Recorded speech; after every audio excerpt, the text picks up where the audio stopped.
Good morning, good afternoon, and good evening, agents. I'm Mounty Carl, and this here is a Let's Talk on the Division. Tonight, we have finally gotten around to working on our redesign of the Striker's gear set, and I'm going to adjust your expectations for 1.4 to a more realistic level.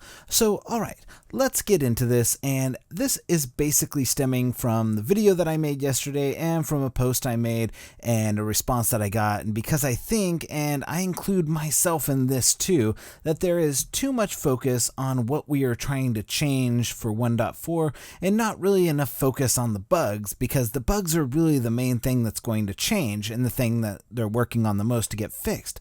And that's the truth. I said it in my last video, and so it got me thinking we are only looking at maybe 1.5 months of actual development work, probably closer to a month, and that's not even a real month. That's like 20 to 30 days, and if you break that down to hours, that's probably, if they're crunching, Massive is working on this a total of 13 to 15 hours a day, maybe. I'm not sure. I don't know how work over in Sweden goes. If it was in the US, you'd be working 13 to 15 hours, but if they're just working an 8-hour day, you can put that together. 20 or 30 days, 8 hours a day. Just put that together, because they're probably not working weekends unless they're crunching and going through that.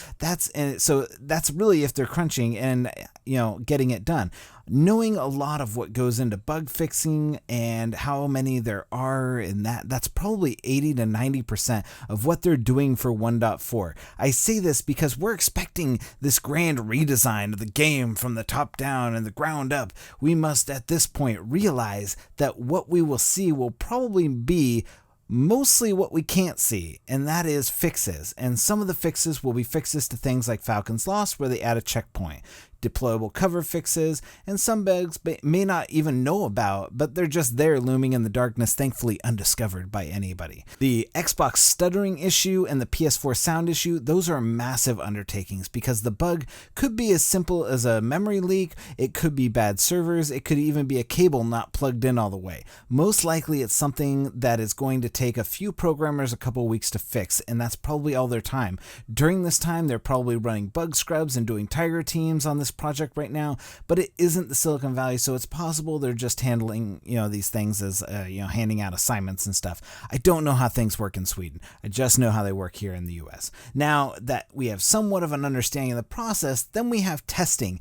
Things need to be tested, bugs need to be regressed to make sure that they're fixed, and that can take a full day or two just for a cycle of bugs, and they get a new build. So what happens is the programmers fix stuff, they hand the build over to the test team, and then the test team fixes it, they do a bug regression, and then they hand it back to the programmers, and usually by that time the programmers are gone home, they won't be able to look at it till next day, and then they start the process over again as looking at the bugs and making sure that they're fixed and all that stuff, and if they're not fixed, they have to go back through the whole process again.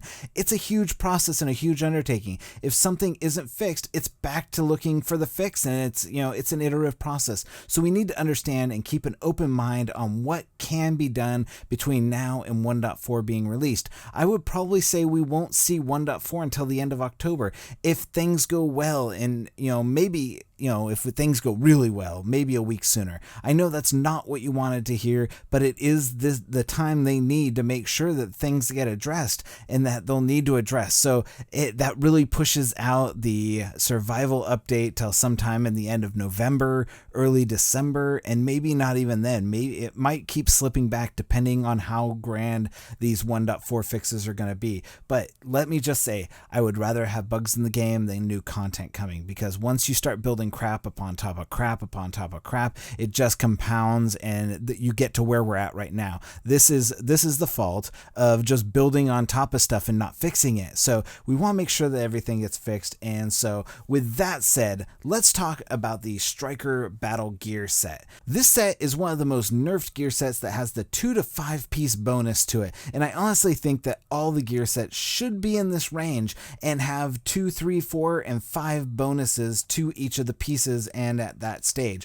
Now, the Striker's Battlegear was made to be a heavy on assault part of the game, and this obviously aimed at people who wanted to use an SMG, considering the SMG has critical hit chance, and the set had critical hit damage, and it could be paired nicely together, but they changed the SMG, which renders this gear set kind of obsolete, and it really needs to be reworked. So the 3-piece bonus that we're going to talk about, it needs to be, a full enemy armor damage set at 30% because this is an assault class and it should promote the use of assault rifles. The total armor damage of this when combined with an assault rifle should hit somewhere in the neighborhood of 60% armor damage to enemies to be useful, so somewhere between 25 and 30% is where we want to bring this up to. This makes this set much more of an armor breaker than an assault gear set, but it would be much more sought after this huge boost to the 3-piece set in the armor damage range. The 4-piece set bonus goes right along with this,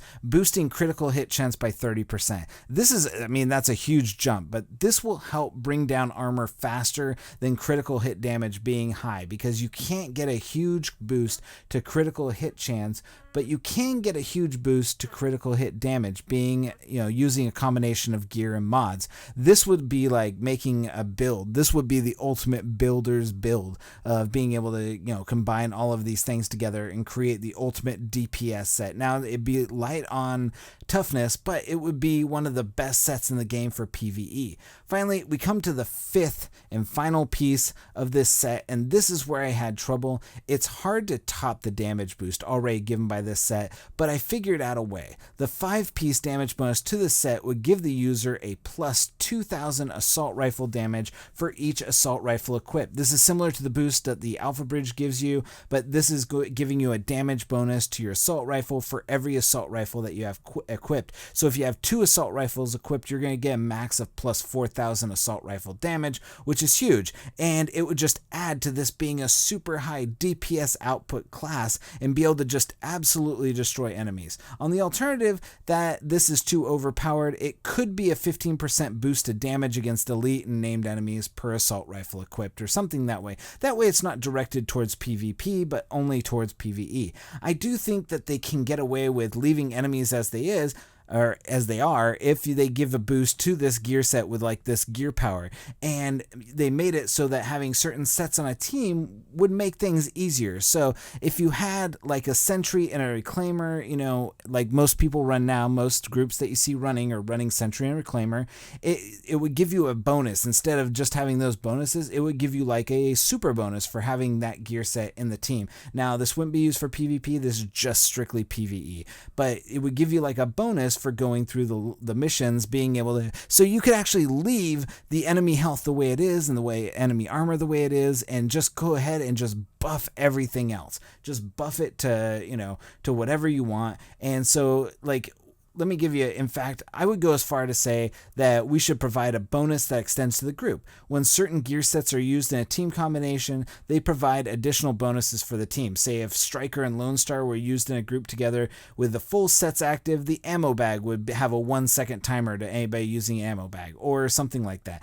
Or if Tactician's Authority and Blind gear sets were used, healing boxes would heal 50% faster. Something to that effect that would benefit the entire group and kind of make you go out of your way to look for people with gear sets in that range. That would be super cool to have those certain bonuses that, for teams made up of well-rounded gear sets. That's a pretty cool idea. In fact, I like it so much. Leave your ideas for gear set combinations down in the comments below, and what bonuses you think that they would get if you combine them in a group. That would be a pretty awesome, thing to just take note of. This is not for Dark Zone play once again. I just want to make sure that you guys know that. I'm not advocating this for Dark Zone play. It would not be available to groups in the Dark Zone. It could be, but for this exercise, it is not. So that's been my time. Thank you once again for sticking this out. I know things haven't been the easiest these last few weeks as while we're waiting for the changes or hear anything about changes or 1.4 or anything like that. They have things on tight lockdown in Malmo. I saw one person attending on Twitter say that they took his phone so he couldn't do anything. If they're making sure that these talks are very confidential and that info is not getting leaked out. So if you enjoyed this video, please leave a like on it. Consider subscribing to our channel. For all of us here at The Division Let's Talk, I am Manny Carl, and we'll see you in our next video. Agent out.